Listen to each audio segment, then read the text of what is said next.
बिस्मिल्लाहिर्रहमानिर्रहीम। हज़रत नूह ने कबूतर के लिए अमन सलामती की दुआ फरमाई और कौवे को खौफ की बददुआ क्यों दी।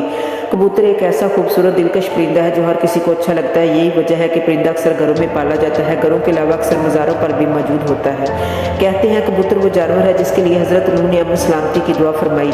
यही वजह है कि कबूतर इंसानी आबादी से मनूस है और कौवे को खौफ की बददुआ दी जाती है। यही वजह है कि कौवा इंसानी आबादी से हरासा रहता है। इसी वजह से लोग आज तक इसे अच्छा नहीं समझते। हज़रत नूह अलैहिस्सलाम ने जब कश्ती योदी पहाड़ पर ठहराया तो आपने कश्ती का वो हिस्सा खोला यहाँ परिंदे रहते थे।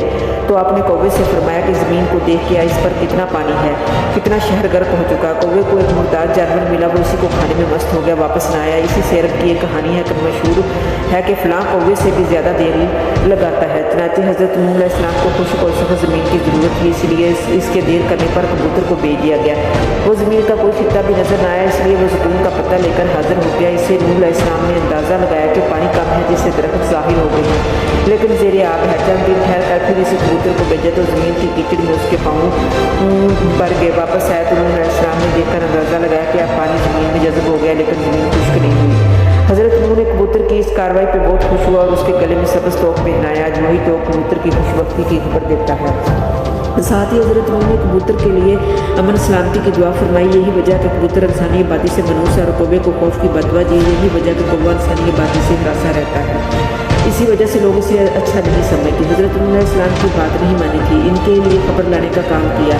फ़ुक़हा के नज़दीक घरों में शौकिया परिंदे देखना पालना जायज़ मबाह है, बशरियत की ग़िज़ा और सर्दी गर्मी और बारिश से हिफाजत का इंतज़ाम किया जाए। अहले खाना कहीं बाहर जाए तो ग़िज़ा का मुनासिब देखभाल करके जाएंगे। सही दरस के छोटे भाई ने परिंदा पा रखा था। जब नबी पाक सल्लल्लाहु अलैहि वसल्लम को तशरीफ़ लाते तो वो उसे कहते कि अबू मैर परिंदे ने क्या किया है, आपने परिंदे रखने से मना नहीं फरमाया। अगर घर में जिंदा परिंदे पालना मना होता तो आप ज़रूर हज़रत अनस के भाई को इस बात से मना फरमाते। इसी बात की बुनियाद पर कहा जाता है कि घरों में परिंदों का पालना जायज़ है, लेकिन जैसे पहले जिक्र हुआ है कि उनकी ज़रूरियात को पूरा किया जाए, परिंदों को किसी किस्म की कोई तकलीफ़ ना पहुँचे।